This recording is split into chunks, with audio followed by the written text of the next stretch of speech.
Before someone decides to work against you in the unseen, they rarely act blindly. There are always questions. Quiet evaluations. Small observations you never notice. And the truth is, the answers to those questions often determine whether you become a target, or someone they leave alone. In this video, you are going to learn the 5 questions people who practice dark spiritual arts ask before they decide to move forward against someone. And more importantly, you will understand how to close the doors they look for. So listen carefully to every part. If you find value here, subscribe to the channel Stoic Quiet Strength and turn on notifications. Around here we believe in power in silence, the kind of strength that protects you even when no one is watching. And while you listen, I want you to ask yourself something honestly. Do you believe unseen forces can influence human lives? Type yes or no in the comments. Your answer will tell me a lot about how people see the world today.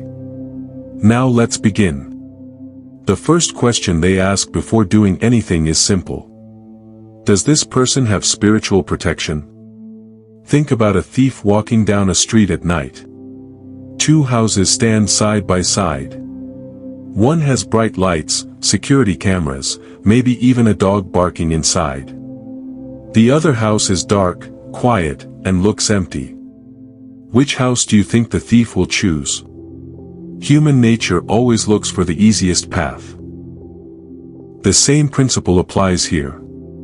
People who operate in spiritual darkness rarely waste energy on someone who is deeply protected.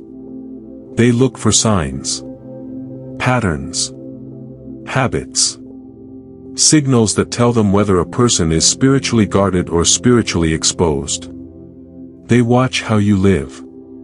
They observe how you respond to difficulties. They pay attention to whether you maintain a connection to something higher than yourself. If your life shows discipline, faith, and inner stability, you become a very inconvenient target. Marcus Aurelius once wrote, "The soul becomes dyed with the color of its thoughts." What does that mean in this context? Your inner life creates a kind of invisible atmosphere around you. A person filled with clarity, discipline, and spiritual awareness carries a very different presence than someone who lives carelessly. And that presence matters more than most people realize. Many people think spiritual protection comes from occasional prayer or random moments of devotion. But true protection is built through consistency. Consistency in thought. Consistency in character. Consistency in the way you align your life. Epictetus said something powerful that applies here. He said, "First say to yourself what you would be, and then do what you have to do." If a person decides to live with integrity, discipline, and spiritual awareness, that decision alone begins shaping their protection. Because protection is not just ritual. Protection is alignment. Now imagine someone studying you quietly. They ask themselves questions. Does this person pray regularly? Do they seek wisdom? Do they belong to a community that supports them? Or are they spiritually careless? If the answer is careless, the door begins to open. Because a careless mind leaves gaps everywhere. Seneca warned about this centuries ago when he wrote, "He who is brave is free." Why would courage matter here? Because courage often appears in the form of discipline. A disciplined person guards their mind, their emotions, and their actions. A careless person guards nothing. And the difference is obvious to anyone who is paying attention. Many people only remember their spiritual life when something goes wrong. When life is smooth, they drift. They become distracted. They become complacent. But when trouble arrives suddenly, they panic. That pattern creates weakness. True strength comes from steady practice, not emergency reactions. Marcus Aurelius reminded himself daily, "You have power over your mind, not outside events." Realize this, and you will find strength. Think about that. If someone cannot control their own thoughts, emotions, or reactions, they become extremely easy to disturb. But a disciplined mind is difficult to shake. And those who observe these things know the difference. Another signal they look for is confusion. When people jump from one belief to another, trying a little of everything without commitment, they create chaos inside themselves. One day they follow one path. The next day another. There is no center. No foundation. Just confusion. And confusion weakens a person more than they realize. Epictetus warned about this kind of instability. He said, "No man is free who is not master of himself." If you are not anchored internally, you drift wherever pressure pushes you. And drifting people become easy targets in many areas of life, not just spiritually. Now let me ask you something. When challenges appear in your life, do you become more grounded, or more confused? Be honest. Drop the word grounded or confused in the comments. I read those responses carefully. Because the first step toward strength is always awareness. The truth is, people with strong spiritual habits rarely become targets for long. Not because attacks never happen, but because their defenses are constantly active. They respond quickly. They correct their direction. They strengthen themselves. And eventually anyone studying them realizes something important. This person is not easy to break. So they move on. That is exactly where you want to be. Not living in fear, but living with quiet strength. Power in silence. Now this leads directly to the second question they ask before moving forward. And this one changes everything. Because protection is not only about spiritual discipline. It is also about awareness. The second question they ask is this. Is this person spiritually aware, or spiritually ignorant? This is where many people unknowingly make themselves vulnerable. Because ignorance in any area of life invites exploitation. Imagine walking through a dangerous place at night with your headphones on, completely distracted, unaware of what is happening around you. You might feel comfortable. But comfort without awareness can become dangerous. Meanwhile, someone else walks through the same place with calm attention. They notice movements. They read situations. They remain alert. Which person is easier to harm? The answer is obvious. The same principle applies here. A person who understands that life has both visible and invisible influences becomes more attentive. They notice patterns. They observe unusual changes. They ask deeper questions. But a person who dismisses every unusual event as coincidence remains blind. And blindness creates vulnerability. Seneca once wrote, "Luck is what happens when preparation meets opportunity." Preparation in this case is awareness. When you understand how influence works, you stop being easy to manipulate. You begin noticing when something feels wrong. When obstacles appear unnaturally. When negative patterns suddenly increase. Awareness does not mean paranoia. It means perception. Marcus Aurelius practiced this constantly.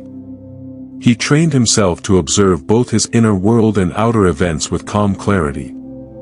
He wrote, "If you are distressed by anything external, the pain is not due to the thing itself, but to your estimate of it." This insight reveals something important. Events themselves are not always the greatest danger. Misunderstanding events can be far worse. A spiritually aware person examines situations carefully. They do not rush to conclusions. But they also do not ignore patterns that make no sense. Ignorant people do the opposite. They either dismiss everything, or panic about everything. Both extremes weaken them. Balanced awareness creates strength. Now here is something many people never realize. Those who study potential targets often listen carefully to how people talk about spiritual matters. Do they mock the idea? Do they dismiss it completely? Do they treat it like superstition? If so, that person becomes extremely predictable. Because they will never defend themselves in that area. They will only search for physical explanations. And while they remain focused in one direction, influence can come from another. Epictetus warned about this kind of intellectual blindness. He said, "It is impossible for a man to learn what he thinks he already knows." Arrogance often hides inside ignorance. When someone assumes there is nothing more to understand, they stop paying attention. And the moment you stop paying attention, someone else starts taking advantage. This is why learning matters. Study matters. Reflection matters. You strengthen your mind every time you expand your understanding of how life works. And the stronger your awareness becomes, the harder it is for anyone to manipulate you. Now let me ask you another honest question. Did you grow up believing the spiritual world is real, or were you taught it is all imagination? Type real or imagination in the comments. Your answer reveals the lens through which you interpret reality. And that lens shapes every decision you make. Because once awareness grows, something else begins to change. You start recognizing patterns in emotions. And that leads us to the third question they ask. And this one is surprisingly powerful. They ask themselves this. What emotional doors are already open in this person's life? And what they look for here might surprise you. Because emotions are not just feelings that pass through the mind. Emotions shape perception. They shape decisions. And when they remain unresolved for long periods of time, they begin to change the atmosphere of a person's life. Think about anger that has been carried for years. Or bitterness that refuses to leave. Or resentment towards someone who caused pain in the past. When those emotions stay alive, they create cracks in a person's inner stability. And those cracks become entry points. People who study their targets know this very well.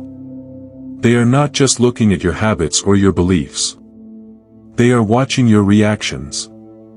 They are studying how you respond when someone provokes you, criticizes you, or hurts you. Do you lose control easily? Do you carry grudges for years? Do you speak constantly about the people who wronged you? Or do you maintain control over your emotional world?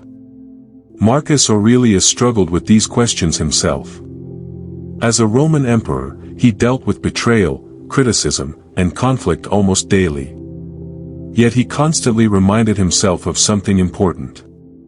He wrote, "The best revenge is to be unlike him who performed the injury." That sentence reveals a deep truth. Holding on to bitterness does not punish the person who hurt you. It punishes you. It ties your mind to the very thing you want to escape. And when someone remains emotionally tied to past pain, their reactions become predictable. Predictable reactions are easy to manipulate. Epictetus explained this idea in a different way. He said, "Any person capable of angering you becomes your master." Think about that carefully. If someone knows exactly what will make you angry, they can control your response. If they know what wounds still exist in your heart, they can push those wounds whenever they want. And when anger takes control, reason disappears. That is why emotional discipline has always been a central teaching in Stoicism. Seneca wrote extensively about anger. In one of his writings he said, "Anger, if not restrained, is frequently more hurtful to us than the injury that provokes it." In other words, the damage we do to ourselves through uncontrolled emotion often exceeds the damage others cause. Now imagine someone observing your life quietly. They watch how you speak about your past. They notice your social media posts. They hear the bitterness in certain conversations. They recognize the unresolved conflict you carry. Every one of those signals reveals an emotional doorway. And open emotional doors make influence easier.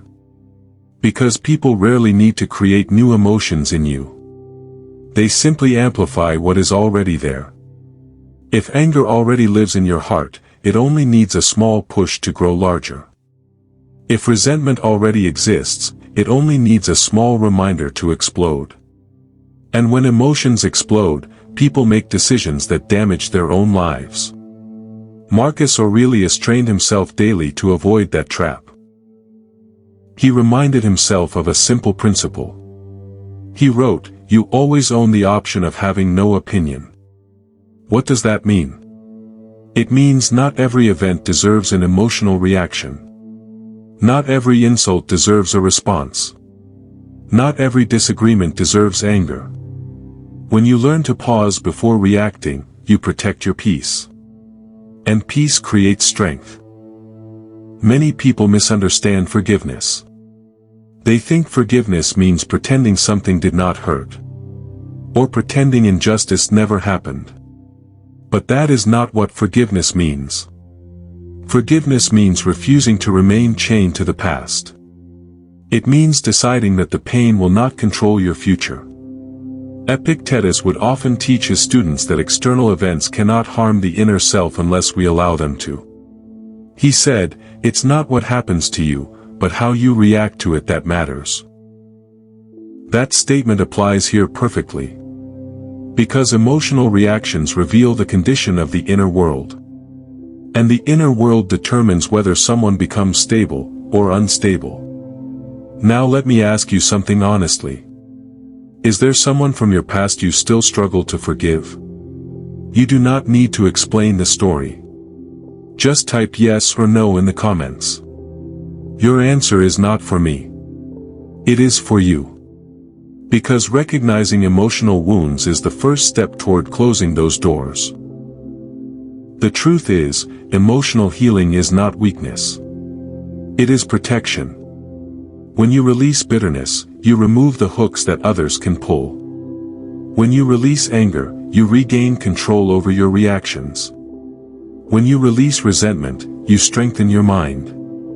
Seneca believed emotional mastery was one of the highest forms of wisdom. He wrote, "No man is more unhappy than he who never faces adversity."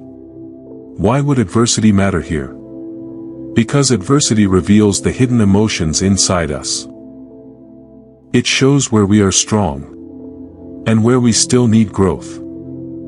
Those who observe potential targets understand this very well. They look for people who are constantly angry. Constantly offended. Constantly wounded. Because those emotions make a person easier to disturb. But a person who practices emotional discipline becomes extremely difficult to manipulate. They do not react immediately. They think. They observe. They choose their response. And that choice makes all the difference. Imagine two people experiencing the same insult. One explodes in anger immediately. The other remains calm and simply walks away. Which person is easier to control? The answer is obvious. Power in silence often confuses those who expect emotional reactions. And confusion protects you. That is why emotional stability is not just personal growth. It is strategic strength. Now here is something else that happens when emotional wounds remain unresolved. They distort perception. When someone carries deep resentment, they begin interpreting neutral events as attacks. When someone carries deep anger, they assume hostility where none exists. And slowly their world becomes filled with enemies. Marcus Aurelius warned himself about this constantly. He reminded himself that people often act from ignorance rather than malice.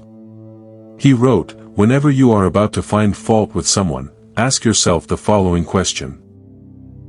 What fault of mine most nearly resembles the one I am about to criticize?" That reflection creates humility. And humility protects the mind from unnecessary conflict. The calmer your inner world becomes, the harder it is for anyone to provoke you. And when provocation fails repeatedly, those who seek to disturb you eventually lose interest. They move on to easier targets. That is the goal. Not to live in fear, but to become emotionally unshakable. Now we arrive at the fourth question they ask. And this one is surprisingly practical. It has nothing to do with rituals or emotions directly. It has to do with your relationships. The fourth question they ask is this. Is this person isolated, or surrounded by strong connections? Because isolation makes any person far easier to break. And if you think about it carefully, you will realize this principle applies far beyond the spiritual world. It applies to business, politics, warfare, and everyday life. Isolation weakens people. Connection strengthens them. Imagine two individuals facing the same problem. One has trusted friends, family members, mentors, and people who genuinely care about their well-being. The other person has no one. No one to talk to. No one to notice when something is wrong. No one to stand beside them when life becomes difficult. Which person will collapse faster under pressure? History has answered that question many times. Human beings were never designed to face life completely alone. Even the Stoics, who emphasized inner strength and independence, understood the importance of human relationships. Marcus Aurelius ruled an empire, yet he constantly reflected on the importance of cooperation between people. He wrote, "What is not good for the hive is not good for the bee." That short sentence carries a powerful truth. No individual thrives when they become completely disconnected from others. Strong communities create protection. They create support. They create awareness. When you belong to a group of people who genuinely care about you, someone will notice when something feels wrong in your life. Someone will ask questions. Someone will offer perspective when your thinking becomes clouded. Someone will pray for you, support you, and remind you of your strength. But when a person becomes isolated, something dangerous happens. Silence grows. And in silence, struggles multiply. People who study potential targets know this pattern well. They observe whether someone has meaningful relationships. They ask themselves questions like, does this person have close friends? Do they belong to a supportive community? Is there anyone who checks on them regularly? Or are they alone most of the time? Because when a person stands alone, every challenge becomes heavier. Seneca once wrote something very simple yet deeply important. He said, "Wherever there is a human being, there is an opportunity for kindness. But kindness requires presence. And presence requires connection. Isolation removes both." Now let me be clear about something important. Solitude and isolation are not the same thing. Solitude can be healthy. Solitude is when you step away temporarily to think, reflect, pray, or regain clarity. Many great thinkers practiced solitude. Marcus Aurelius often retreated into quiet reflection to strengthen his mind. But isolation is different. Isolation is when disconnection becomes permanent. When pride convinces someone they do not need anyone. When trust disappears. When vulnerability feels impossible. And slowly the person begins carrying every burden alone. Epictetus warned about this type of thinking. He said, "We are not meant to live like isolated sheep, each concerned only with his own survival. Life works best when people cooperate. When wisdom is shared. When strength is multiplied through relationships." Now imagine someone quietly observing your life again. They notice you rarely speak with close friends. They notice your relationships have weakened. They notice distance between you and people who once cared about you. Maybe conflicts happened. Maybe misunderstandings occurred. Maybe trust was broken. But the result is the same. You are now standing alone. And standing alone makes life much harder than it needs to be. Seneca understood this deeply. He wrote, "Associate with people who are likely to improve you." Think about that. Your environment shapes your strength. The people around you influence your mindset, your discipline, and your decisions. When you surround yourself with wise, supportive individuals, you gain perspective. You gain accountability. You gain encouragement when your own strength begins to fade. But when isolation takes over, something else happens. Your thoughts echo inside your mind without challenge. Doubt grows louder. Fear grows stronger. Negative ideas multiply because no one is present to interrupt them. That is why strong relationships act like a protective wall around your life. Not because those people can fight your battles for you, but because they remind you who you are when you begin to forget. Marcus Aurelius once reflected on how easily people lose direction when they disconnect from reason and guidance. He wrote, "The impediment to action advances action. What stands in the way becomes the way." But this wisdom becomes easier to remember when someone else reminds you of it during difficult moments. Community provides that reminder. Now here is something else worth considering. Sometimes isolation does not happen accidentally. Sometimes conflicts appear that slowly drive a person away from their support system. Arguments begin. Misunderstandings grow. Distrust develops. And before long, someone who once had strong relationships suddenly finds themselves alone. Whether those events happen naturally or through manipulation, the result is the same. Isolation creates vulnerability. That is why rebuilding connections is one of the most powerful steps a person can take. Call old friends. Strengthen family bonds. Join communities that encourage growth. Seek mentors who value wisdom. Because every meaningful connection adds another layer of stability to your life. And stability discourages those who search for weakness. Now I want to ask you something simple. Do you feel supported by people in your life right now? Type supported or alone in the comments. Your answer matters more than you think. Because the fourth question is about connection. But the fifth and final question goes even deeper. This last question forces a person to look honestly at their own life. It is the question most people try to avoid. And yet it determines more than anything else whether someone becomes vulnerable. The fifth question they ask is this. Is this person living with integrity, or hiding secret compromises? And that question reveals everything. It is the most uncomfortable for many people because it forces honest self-reflection. Not the version of ourselves we show to the world. The real version. The private version. The choices no one else sees. Every human being understands the weight of this question. Because deep down we all know the difference between the life we present publicly and the habits we keep hidden. Integrity means those two lives match. Compromise means they do not. And whenever there is a gap between those two realities, vulnerability begins to grow.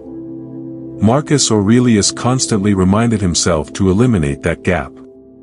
Despite ruling the Roman Empire, he was obsessed with personal discipline and honesty with himself. He once wrote, "If it is not right, do not do it.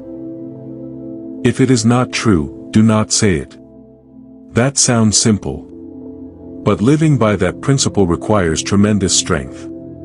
Because temptation often whispers that small compromises do not matter. A small lie here. A hidden habit there. A decision we know is wrong but justify anyway. At first these things appear harmless. But small compromises slowly reshape a person's character. And character determines stability. Epictetus understood this clearly. He warned his students about the danger of hidden habits. He said, "No man is free who is not master of himself." Self-mastery means controlling not only public behavior, but also private impulses. If someone cannot control their desires when no one is watching, those desires eventually control them. And when desires take control, discipline disappears. Now imagine someone studying a person carefully. They are not just looking at what the person says. They are looking at what the person does consistently. Are there patterns of dishonesty? Patterns of indulgence? Patterns of behavior that conflict with the values they claim to hold? Because repeated behavior reveals the truth. Seneca wrote something powerful about this. He said, "The first step toward becoming better than you were is to stop saying you already are." That line cuts deep. Many people defend their weaknesses instead of confronting them. They justify their habits. They protect their comfort. They avoid the work required to grow. But denial never solves problems. It only hides them. And hidden problems grow stronger over time. When a person repeatedly ignores their own compromises, they slowly lose authority over themselves. And without authority over yourself, it becomes difficult to protect your life from negative influence. Marcus Aurelius believed that integrity created a kind of internal fortress. He wrote, "Waste no more time arguing about what a good man should be. Be one." Notice what he said there. Do not argue. Do not debate endlessly. Become the thing you claim to value. When your actions align with your principles, something powerful happens. Your confidence increases. Your discipline strengthens. Your mind becomes clearer. And clarity makes manipulation extremely difficult. But when someone knows they are living in contradiction, something else happens. Their mind becomes divided. Part of them knows the truth. Another part tries to ignore it. That internal conflict weakens a person far more than external problems ever could. Seneca warned about this type of self-deception. He wrote, "We suffer more often in imagination than in reality." Why does that matter here? Because hidden compromises create constant mental tension. A person becomes anxious about being exposed. Afraid of being discovered. Uneasy about their own decisions. And that anxiety drains strength. Now let me ask you something honestly. Is there any area of your life where you know you should improve your discipline? You do not need to explain it. Just type "improve" in the comments if that question speaks to you. Self-awareness is the beginning of growth. And growth begins the moment someone decides to face the truth. Because integrity is not about perfection. Everyone makes mistakes. Everyone falls short sometimes. What matters is what happens next. Do you correct yourself? Do you take responsibility? Do you realign your life with your principles? Or do you continue repeating the same patterns? Epictetus believed that progress begins when people stop blaming circumstances and start taking responsibility for themselves. He said, "It's not what happens to you, but how you react to it that matters." That wisdom applies here perfectly. Because your response to your own weaknesses determines whether they remain weaknesses or become lessons. The moment someone chooses honesty with themselves, they begin rebuilding strength. They begin closing the cracks in their character. They begin restoring their stability. And stability changes everything. When someone lives with discipline, awareness, emotional control, supportive relationships, and personal integrity, they become extremely difficult to disturb. Think about the 5 questions again. Does this person have spiritual protection? Is this person spiritually aware? What emotional doors are open? Is this person isolated or supported? Is this person living with integrity? Those 5 questions reveal almost everything about a person's stability. And now you know them. But knowledge alone changes nothing. Action changes everything. Marcus Aurelius wrote something that perfectly captures this moment. He said, "You could leave life right now. Let that determine what you do and say and think." That statement was not meant to create fear. It was meant to create urgency. Life is short. Too short to live carelessly. Too short to ignore weaknesses that can be corrected. Too short to drift through existence without strengthening the mind and character. So instead of worrying about who might be studying you or evaluating you, focus on something far more powerful. Strengthen yourself. Strengthen your mind. Strengthen your discipline. Strengthen your relationships. Strengthen your awareness. Because when a person becomes strong in those 5 areas, something interesting happens. They stop looking like an easy target. They stop appearing vulnerable. They become what experienced observers would call a hard target.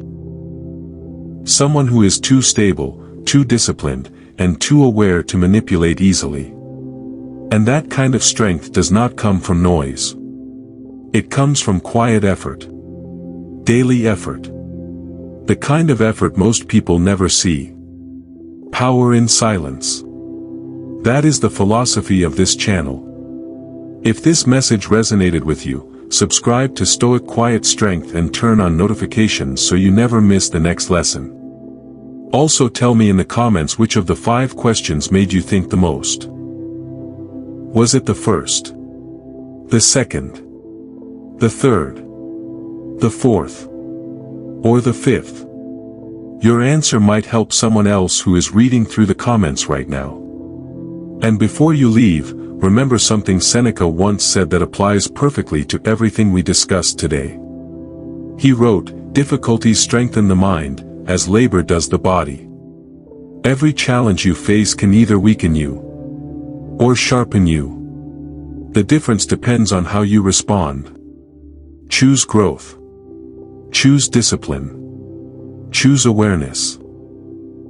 And keep building the kind of quiet strength that protects your life in ways most people never even understand. And since you made it this far, there is another video appearing on your screen right now that continues this journey. Click it and keep learning. Because the more aware you become, the harder it becomes for anyone to work against you.